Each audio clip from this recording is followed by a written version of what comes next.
Si l'air est notre première nourriture, l'eau vient sans contestation possible juste après.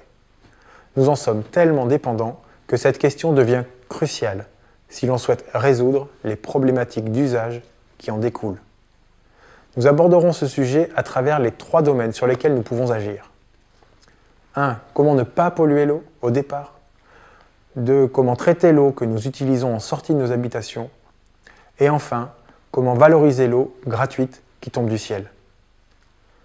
Les indicateurs nous montrent que le premier facteur de pollution des nappes phréatiques est l'agriculture intensive à base d'intrants chimiques et de pesticides de synthèse. Mais il est très surprenant de constater que la deuxième cause de pollution est directement liée à notre façon de gérer nos déjections.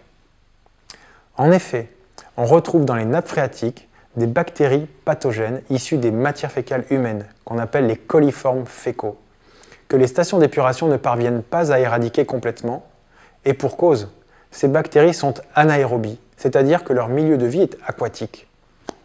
Bien qu'ayant un rôle essentiel à jouer dans notre propre organisme, leur utilité s'arrête dès l'instant qu'elles en sortent. S'il est très pratique d'utiliser l'eau pour gérer et évacuer efficacement nos rejets, cette option est totalement infondée d'un point de vue sanitaire, et ce, même après que l'eau ait traversé les fosses septiques, pourtant réglementaires. On appelle ça les eaux vannes, ce sont les eaux souillées par les toilettes. Nous avons découvert que la seule façon de résoudre cette question est d'avoir recours à un autre type de toilette, qui n'utilise pas d'eau. Ce sont les fameuses toilettes sèches. Ça paraît simple comme ça.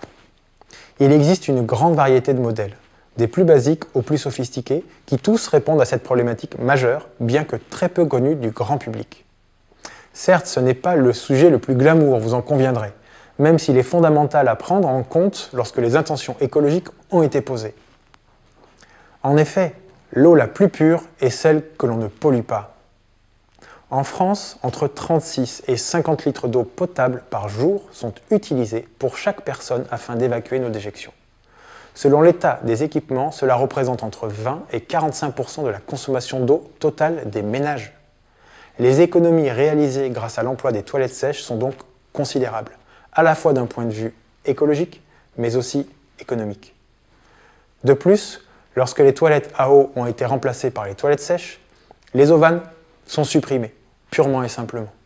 Il ne reste plus qu'à traiter ce qu'on appelle les eaux grises, c'est-à-dire uniquement l'eau ayant servi aux usages domestiques, tels que les douches, la vaisselle, le linge, etc.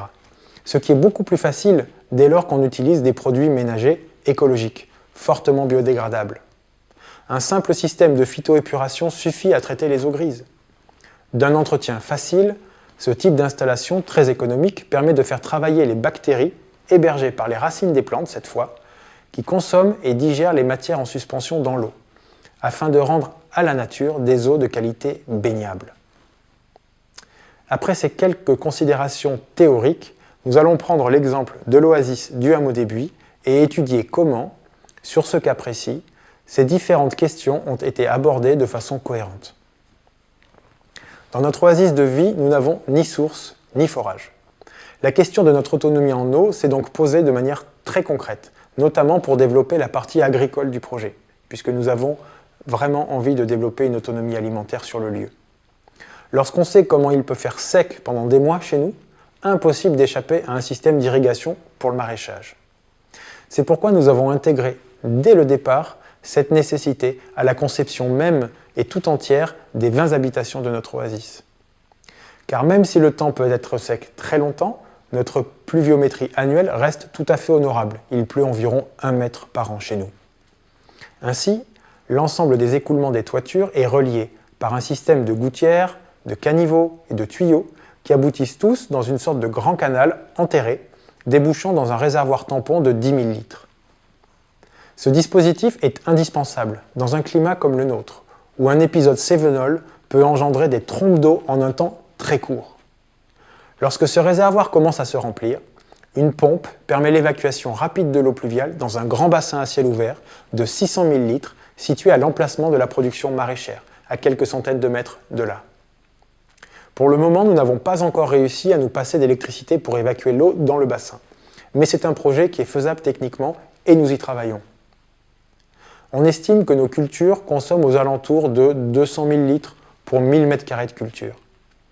Rien qu'avec nos toitures et leurs bassins de collecte, le potentiel de production maraîchère est au minimum de 6000 m², car ce calcul tient compte que le bassin se remplit au moins 2 fois dans l'année.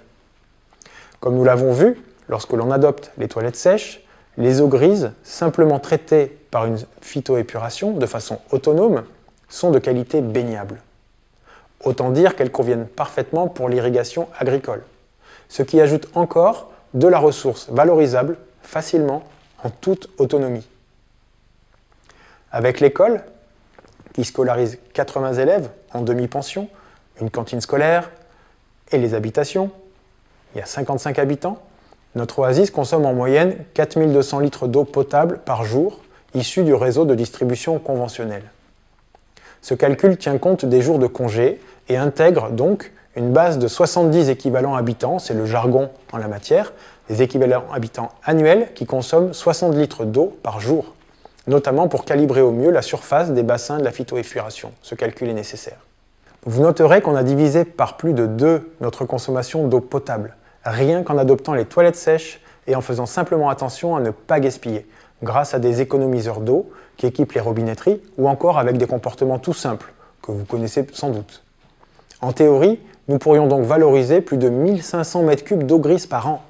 Mais ce n'est pas encore nécessaire, d'autant plus que la réglementation reste encore assez frileuse à ce sujet. Et on peut le comprendre. Réutiliser des eaux grises suppose l'abandon d'un certain nombre de produits chimiques très toxiques, bien trop souvent encore employés pour le ménage des habitations. Dans les oasis, ce genre de problématique est résolu par le simple choix d'usage de produits sanitaires écologiques appropriés, qui sont très fortement biodégradables, souvent à plus de 99%. Si on ajoute les eaux pluviales aux eaux traitées par phytoépuration, l'oasis profite d'une belle ressource disponible et gratuite, directement valorisée sur place. La question de la préservation des ressources d'eau potable est un enjeu majeur, dont l'importance ne fera qu'amplifier dans les années à venir. Notre pays dispose de marges de progression considérables, notamment dans les villes, où en matière d'urbanisme, rien, absolument rien n'est pensé pour gérer la problématique des toilettes autrement qu'avec de l'eau pure et potable. À ce titre, les oasis représentent un vivier de créativité magnifique, capable de s'emparer de cette problématique et d'innover pour préserver ce qu'il y a de plus essentiel.